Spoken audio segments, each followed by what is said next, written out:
Selamat pagi. Assalamualaikum warahmatullahi wabarakatuh. Selamat pagi, salam sejahtera untuk kita semua. Terima kasih sudah memberikan kesempatan kepada saya pagi hari ini untuk bertemu dengan, saya melihat di sini 435 orang yang pagi ini sudah bergabung bersama untuk IYPG Virtual Summit 2021 Young Pharmacists on the Move. Ini sungguh sebuah kejutan yang menyenangkan di akhir minggu karena bisa bertemu dengan semuanya pada saat saya sedang berada di Jakarta di hari-hari terakhir menjelang pulangnya saya kembali ke Jenewa. Senang sekali bisa bertemu dengan semuanya. Sebuah kehormatan untuk bisa berada di sini dan berbagi kepada teman-teman semua yang ada di sini. Saya akan share screen supaya kita lebih enak ngobrolnya. Pekerjaan saya di WHO adalah Senior Advisor untuk Gender dan Kepemudaan untuk WHO Director General Dr. Tedros, dan posisi ini sudah saya emban selama 3 tahun.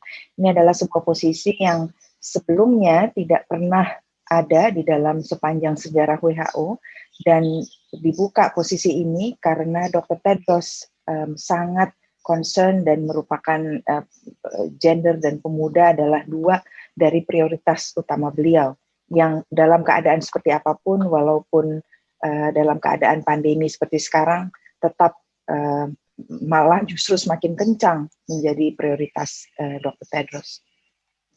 Saya akan mulai memberikan keynote bahwa sebagai teman-teman, sebagai orang yang calon-calon ahli di bidang, salah satu bidang kekhususan kesehatan, maka kita harus ingat bahwa yang utamanya dikerjakan oleh pembuat kebijakan di bidang kesehatan adalah sebenarnya kita itu semua adalah advokat.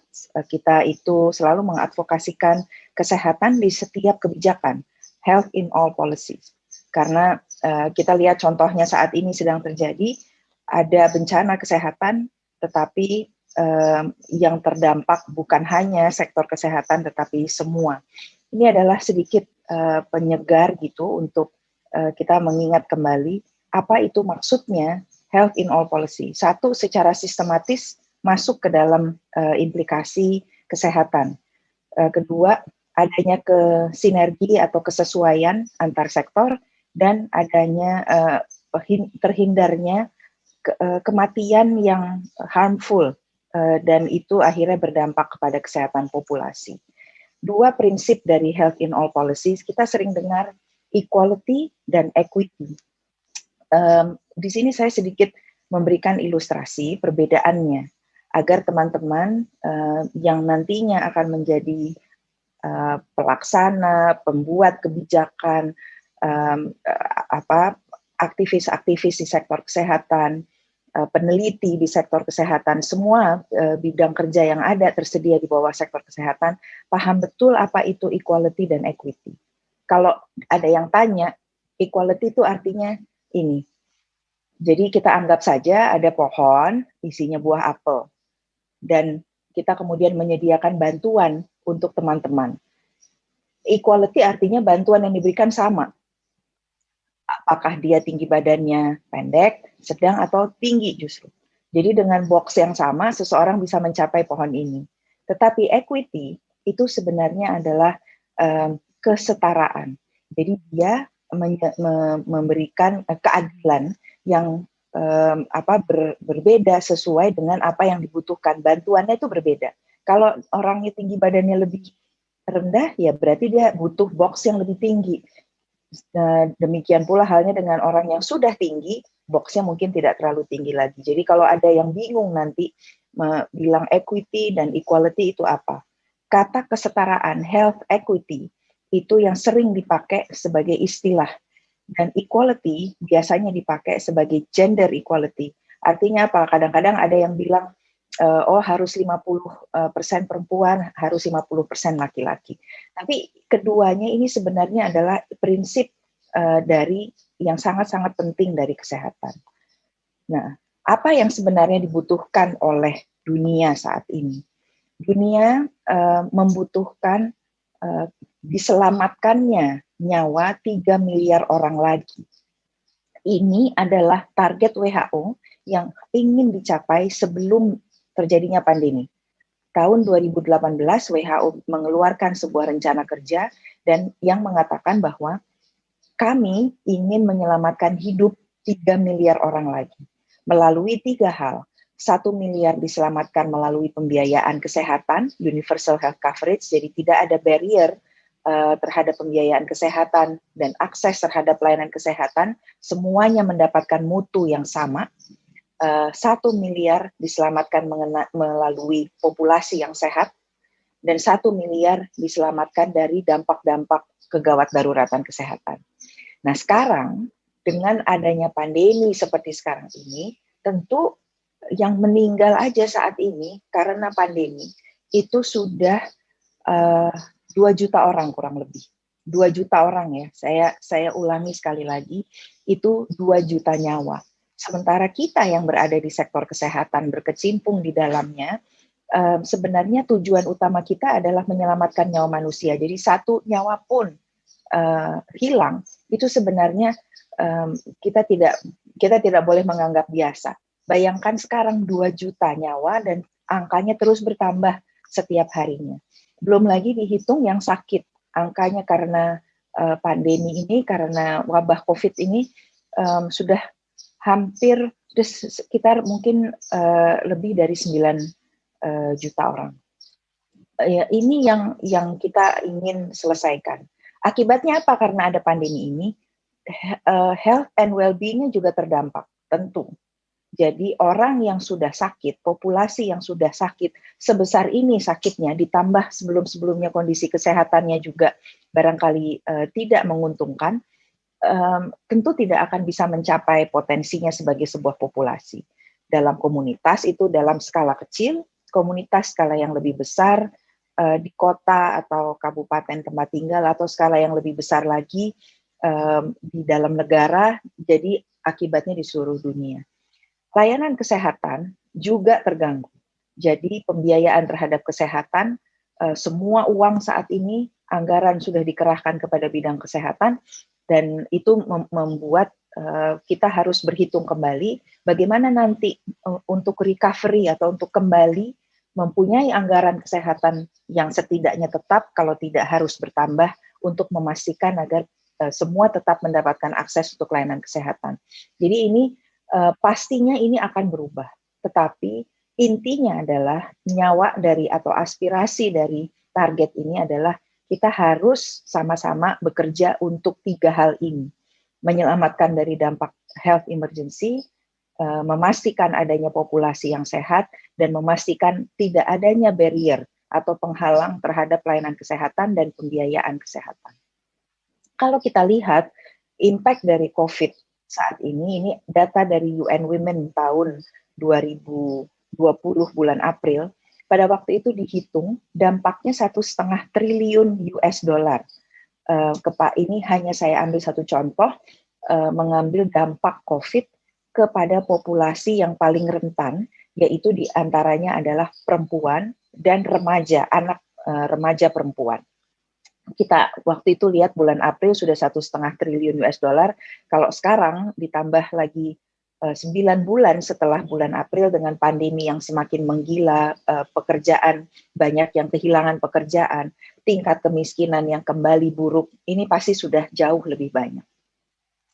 Modalitas kita apa yang kita miliki saat ini? Kalau dunia itu sudah sebegitu hancurnya, apa sebenarnya modalitas? Teman-teman, ini adalah modalitas dunia.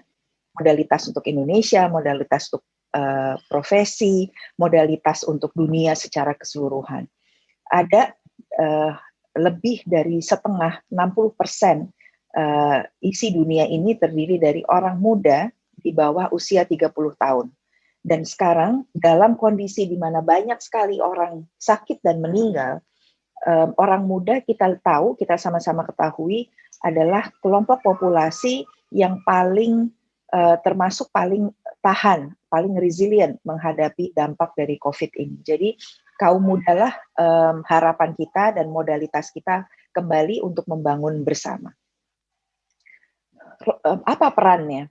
Perannya itu selalu adalah memberikan, sebenarnya orang muda itu adalah pemegang peran yang sangat strategis. Ide-idenya selalu segar, selalu inovatif, seperti misalnya sekarang salah satu contoh virtual summit dengan menghadirkan 500 orang hampir. Ini adalah sesuatu hal yang sebenarnya perlu ide yang sangat inovatif untuk mencapainya. Ini yang tidak yang seringkali hilang atau miss dari pandangan masyarakat luas. Dan itu sebenarnya adalah harapan untuk mencapai SDG di tahun 2030 nanti, di tengah situasi yang babak belur saat ini. Oke. Apa yang harus dikerjakan? Orang muda itu terinspirasi oleh banyak hal, gampang sekali belajar.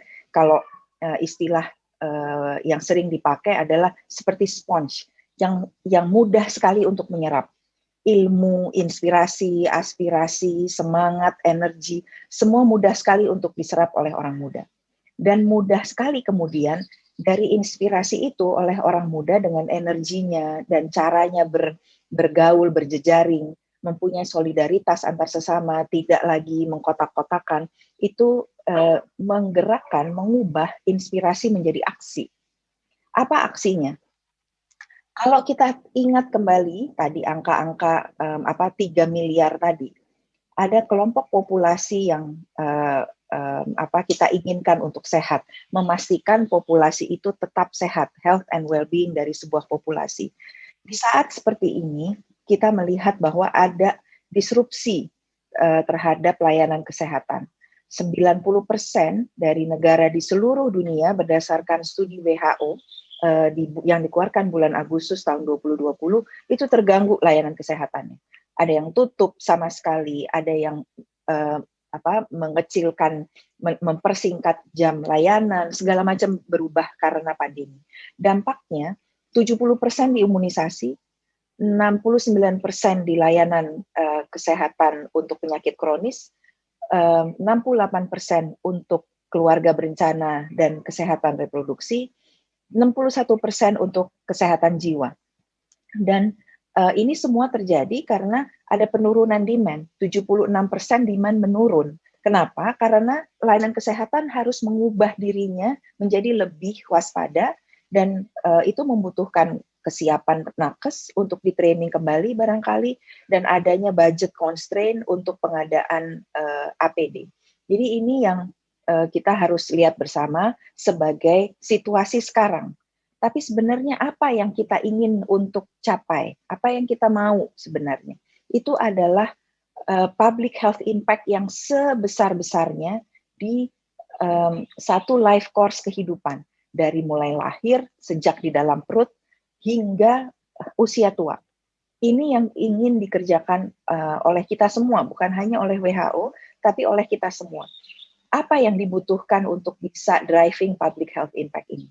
Penguatan sistem kesehatan. Jadi sistem kesehatan itu harus menjadi prioritas dan menjadi kompas bersama. Jadi kalau kita yang ada dalam kesehatan, farmasis termasuk di dalamnya, itu kompas dalam menyusun gerakan atau dalam menyusun strategi itu apa? Kompasnya adalah health system. Dan satu lagi yang tidak kalah penting, health system itu hidup karena individu, keluarga, dan komunitas. Jadi keterpaduan antara sistem kesehatan dengan orang yang menghidupkan sistem itu adalah patokan kita untuk bisa driving public health impact, mencapai impact kesehatan masyarakat yang setinggi-tingginya. Ini yang harusnya dikerjakan di tengah-tengah situasi seperti sekarang. Apa katalisnya? Tadi saya bicara modalitas, apa katalisnya? Dari sisi global, di WHO, sekarang kita sudah meluncurkan WHO Youth Council. Saya rasa induk dari YPG atau induknya mungkin IPSF itu menjadi bagian salah satu dari 2 organisasi pemuda yang ada dalam official relations dengan WHO dan sudah menjadi bagian dari WHO Youth Council. WHO Youth Council ini dibentuk melalui proses yang sangat bottom up. Saya waktu itu pergi ke 3 regions dan kemudian melakukan town hall pemuda Indonesia, melakukan national town hall dan melakukan juga youth town hall regional untuk membangun aksi yang akhirnya berujung kepada WHO Youth Council.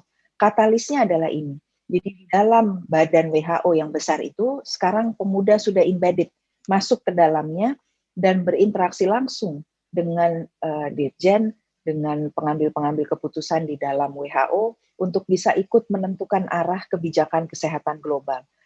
Harapan kami, harapan saya, terutama ini bisa menjadi trigger agar WHO Youth Council bisa juga terbentuk di setiap region yang ada dan tentu saja di regional Asia Tenggara di mana Indonesia berada. Barangkali teman-teman di IYPG akhirnya nanti kemudian membentuk Youth Council nasional misalnya. Itu juga dengan senang hati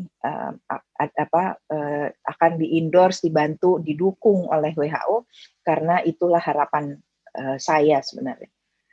Katalis yang lain lagi adalah multilateralism. Tadi sebelum ini saya mengatakan bahwa IYPG itu sesungguhnya adalah sebuah organisasi yang induknya ada di tingkat global dan terlibat aktif di dalam aksi-aksi multilateralism.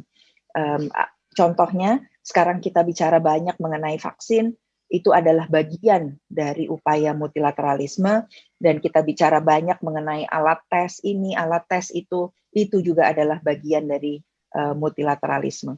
Konektor dari semua adalah health system. Jadi kembali lagi bahwa ini adalah salah satu katalis yang harus kita kerjakan.